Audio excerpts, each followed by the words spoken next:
This game is like an epileptic seizure waiting to happen. This is Mars Matrix for the Sega Dreamcast, a game easily worthy of a 3-part review because there's so much going on in this game that I doubt I'll even be able to cover it all in 3 parts. On the surface, this might look like a straightforward 2-dimensional vertical scrolling shooting game, but it's much more than that. It's a very difficult game to explain, so I'm hoping that the majority of you can pick this stuff up just by watching the visuals, which are pretty amazing in and of themselves.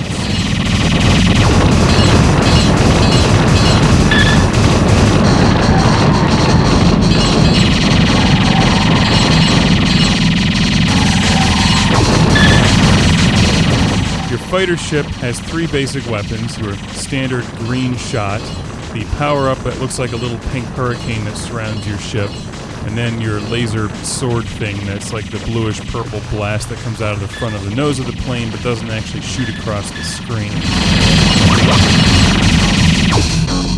If you're looking for that video game that's a quiet, relaxing spot to allow you to unwind after a hard day, this isn't it. The end bosses are big, irrational, and unnecessarily large and complicated. They have lots of weapons and don't believe in using them in moderation.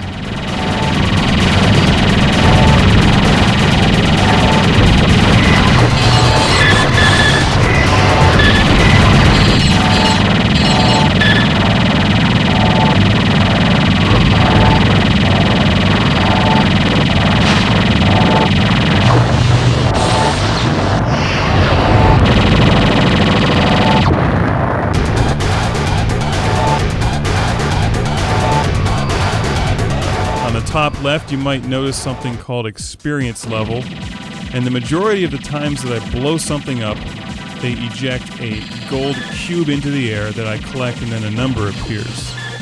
Now, the more of those numbers that I collect, the higher my experience level grows, and the more powerful my green laser cannon becomes. If you collect 1, it's 1. If you collect 2, it's 2, and so forth. But if you wait a beat, about a half second in between collecting them, then they revert back to 1. So the trick is to collect as many of them as you can, as quickly as you can, and build those numbers up into the hundreds. And that increases your experience level and your firepower.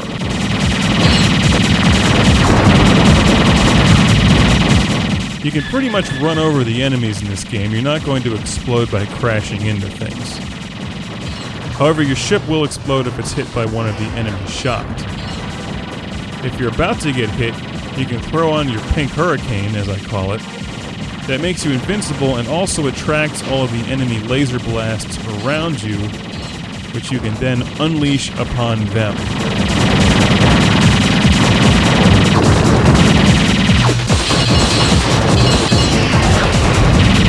A couple tricks you can use and techniques, and you just have to actually get a feel for the game to really understand how to do that.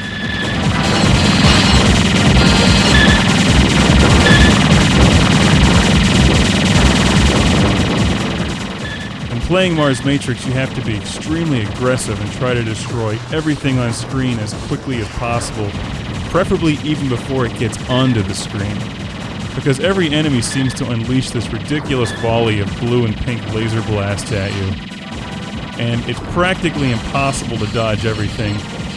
Your special weapon Hurricane Powerup recharges itself, and what you don't want to do is find yourself in a tight spot where the entire screen is full of enemy laser blasts and you have no pink hurricane left.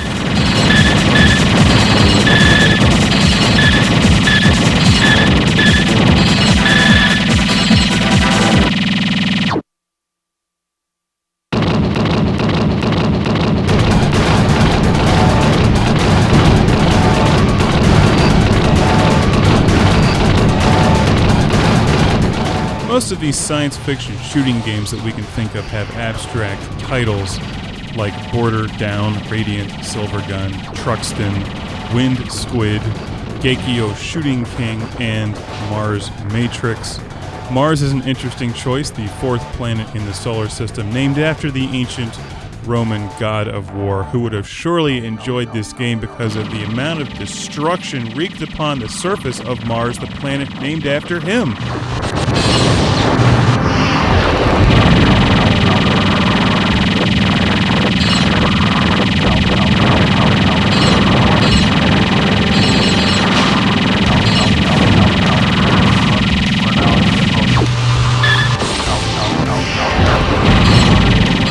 You can earn continues in this game, and unless you're like the lead programmer of Mars Matrix or the god of shooting games, you'll need them to get to the higher levels because it just gets ridiculous.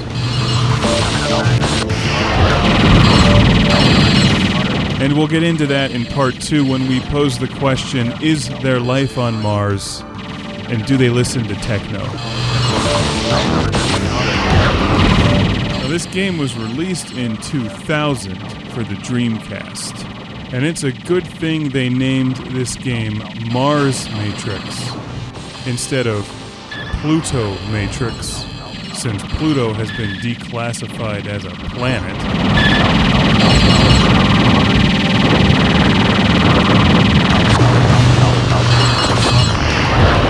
Didn't they find out that it was just a big block of ice or something?